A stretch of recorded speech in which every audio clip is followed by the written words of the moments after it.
আফরোজা নিজামী তিনি দীর্ঘ ৩০-৩৫ বছর বাংলাদেশ রেডিওতে উপস্থাপিকা ছিলেন। এই পরিবারের খবর পেয়ে অনলাইনে ভারপ্রাপ্ত চেয়ারম্যান আমাদেরকে এখানে পাঠিয়েছেন তার খোঁজ খবর নিতে, তাকে শুভেচ্ছা জানাতে, সান্ত্বনা জানাতে আমরা এখানে এসেছি।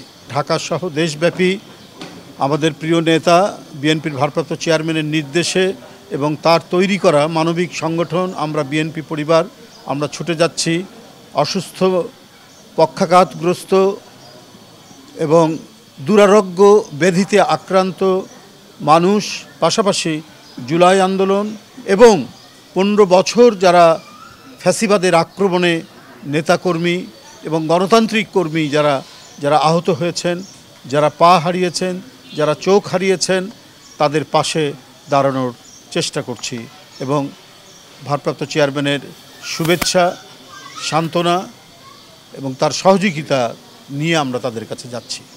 আজকেও আমরা এখানে এসেছি, যেটি রুমন বলেছেন যে আমরা আফরোজা নিজামী তিনি দীর্ঘ ৩০-৩৫ বছর বাংলাদেশ রেডিওতে উপস্থাপিকা ছিলেন। তার সকাল থেকে তার কণ্ঠস্বরে অনেকে জেগে উঠত, অনেকে বাংলাদেশের যে খবরাখবর সংবাদ তার কণ্ঠ থেকে মানুষ পেত।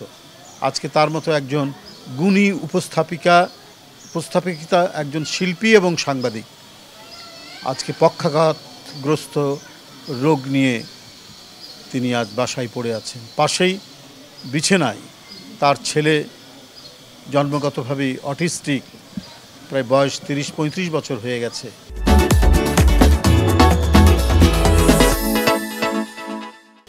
সেই ছেলেকে সাথে নিয়ে তাকে থাকতে হচ্ছে। এই যে কত দুর্বিষহ, এই যে কত বেদনাদায়ক, এটা যে কত মর্মস্পর্শী, এটা আপনারা যারা উপরে গিয়েছেন সাংবাদিক ভাইরা এবং আমরা যারা গেছি তারা দেখেছি কিভাবে একটি পরিবার আজকে দিনাতিপাত করছে। তার স্বামীও ২০১২ সালে দুরারোগ্য ব্যাধি ক্যান্সারে আক্রান্ত হয়ে মারা গেছে।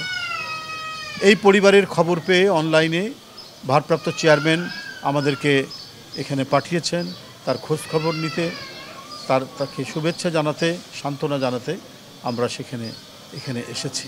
এসে আমরা এই পরিস্থিতি দেখেছি। আমরা আল্লাহর কাছে দোয়া চাচ্ছি, আল্লাহ যেন দ্রুতই ভদ্রমহিলা আফরোজা নিজামীকে সুস্থ করে তোলে এবং তার সন্তানকেও যেন সুস্থ করে তোলে।